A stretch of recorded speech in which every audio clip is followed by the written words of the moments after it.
ఎలక్షన్కి సంబంధించి ఎన్నో ఎలక్షన్లు జరుగుతూనే ఉంటాయి, కానీ ఓట్లు మాత్రం గల్లంత అవుతున్నాయి. ఓట్లు ఒక్కరికి సంబంధించి ఒక్కరే 3-4 చోట్ల ఓట్లు ఉంటున్నాయి. ఇవన్నీ కూడా దొంగ ఓట్లు పడుతున్నాయి. ఓట్ల చోరీ జరుగుతుంది.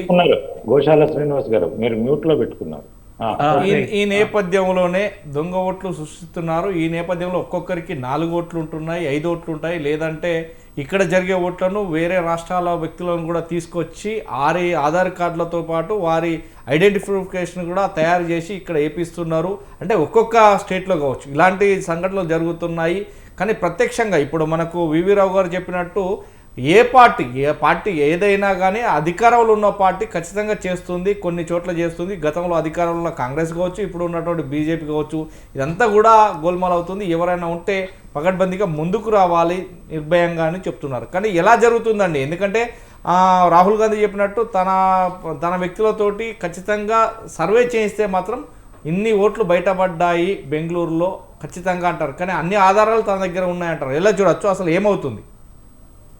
మీ సుదీర్ఘమైన ప్రశ్న వివి రావు గారు సుదీర్ఘంగా మాట్లాడిన దాని మీద నేను స్పందించాలంటే స్పందిస్తాను.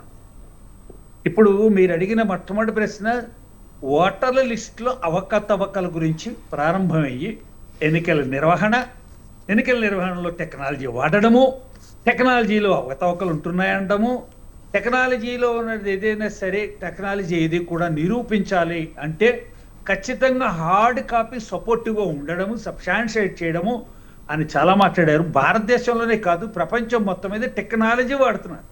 టెక్నాలజీ వాడకుండా మాన్యువల్గా నడిచే పరిస్థితి లేదు. దాని నుంచి దూరంగా ఎప్పుడుగో వెళ్ళిపోయాం మనం.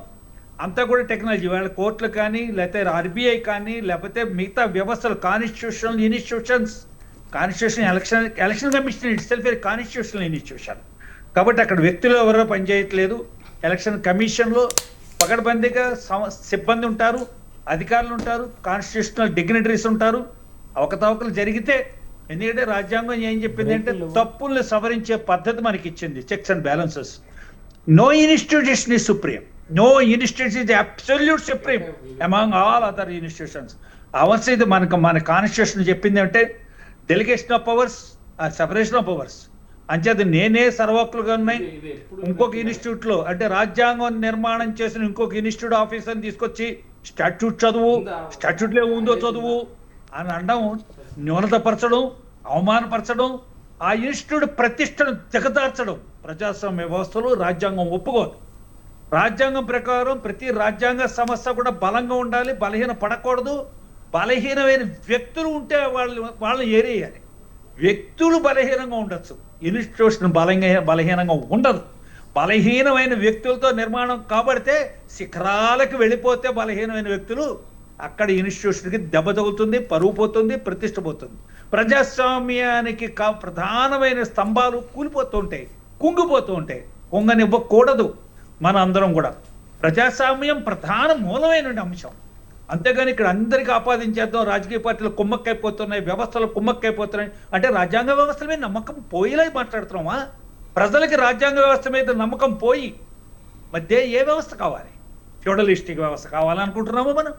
కాబట్టి ఇక్కడ మీరు ఎన్నికల లిస్టులు తయారు చేస్తే ఎన్నికల యొక్క జాబితా, ఓటర్ల జాబితా నుంచి ప్రాసెస్ స్టార్ట్ అవుతుంది. ఎలక్షన్ కమిషన్కి ఒక్క ఎన్నికలు నిర్వహించడమే కాదు పని. ప్రతిసారి ఓటర్ లిస్టు తయారు చేయాలి, ఓటర్ లిస్టు సవరణ చేయాలి, సవరించిన ఓటర్ లిస్టు పబ్లిష్ చేయాలి, అభ్యంతరాలు తీసుకోవాలి. అభ్యంతరాలు తీసుకున్న తర్వాత సోమోటోగా కూడా వాళ్ళు తనిఖీలు చేస్తారు. తనిఖీలు జరుగుతూ ఉండాలి.